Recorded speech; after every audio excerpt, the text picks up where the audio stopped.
wakati unatakiwa uifanye akili yako kuondoa vitu vibaya unavyofikiria, kulisha vitu vizuri ili uweze kuwa na mawazo mazuri, uweze kuwa na fikra nzuri, na fikra zikiwa nzuri, unapowaza vitu vizuri, manake hata hisia pia inakuwa vizuri, na moyo pia unatulia, na mwili pia unakuwa kwenye utulivu wake, manake unakuwa huzalisha adrenaline nyingi.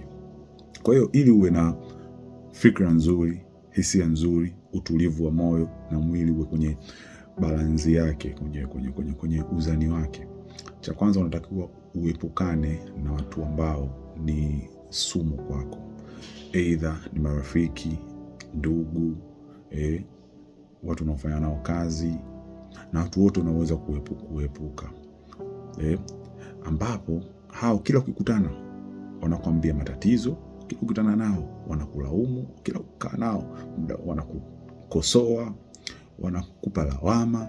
Ni watu ambao wa kuepuka sana. Yaani hawakupi mambo mazuri, hawakupi faraja, hawakupi jambo ambalo litakufanya ujisikie vizuri, au ni kuepukana nao.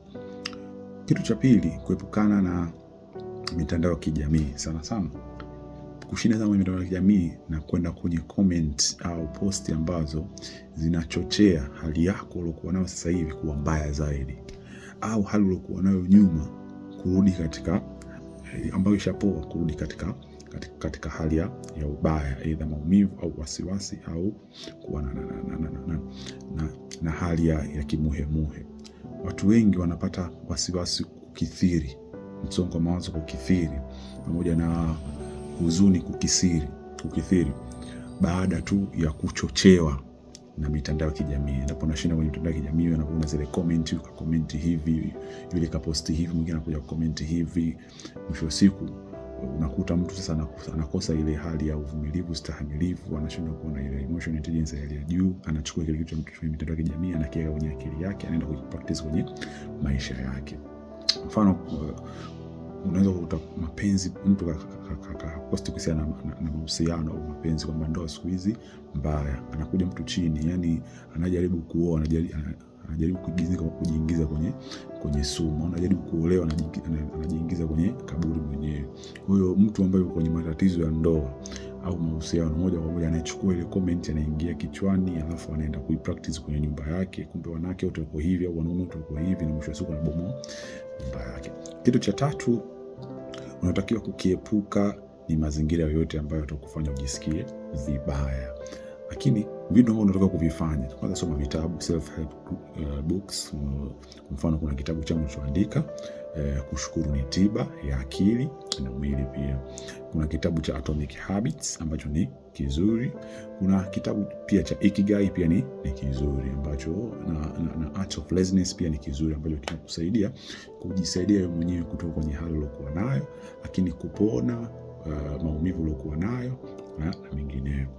Lakini kitu cha pili, sikiliza sana podcast, sikiliza sana mafunzo, sikiliza sana inspirational speech na vitu vingine ambavyo vizuri, ambavyo vinaweza kusaidia kuhamasisha nafsi yako kupata utulivu, lakini kuchochea kuwa na hali ya kujiamini na kujithamini na kujikubali ili uweze kusonga mbele.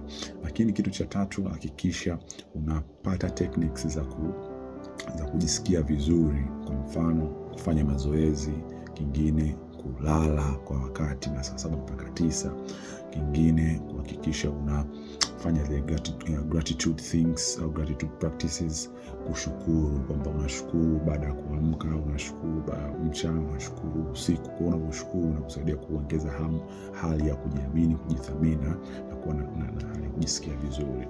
Lakini jambo lingine ambalo ni muhimu, kufanya ibada, kuomba, kusoma aidha ni Qur'ani kwa Waislamu, Biblia kwa Kristo, kitu ambacho kinasaidia kuongeza hali ya tumaini la kuishi na maisha kuwa mazuri zaidi.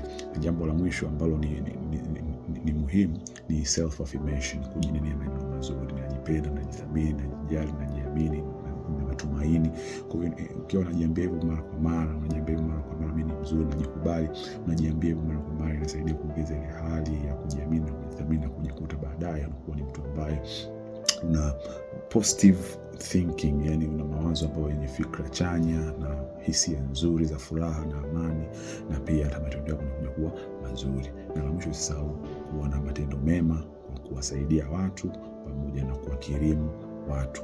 Unapofanya matendo mema kwa kuwasaidia watu ni sasa na mtu ambaye anafua, anasafisha nguo kuwa safi na mikono yake pia inakuwa ni safi. Unaposaidia watu ili wapate furaha, basi unajipa furaha na wewe.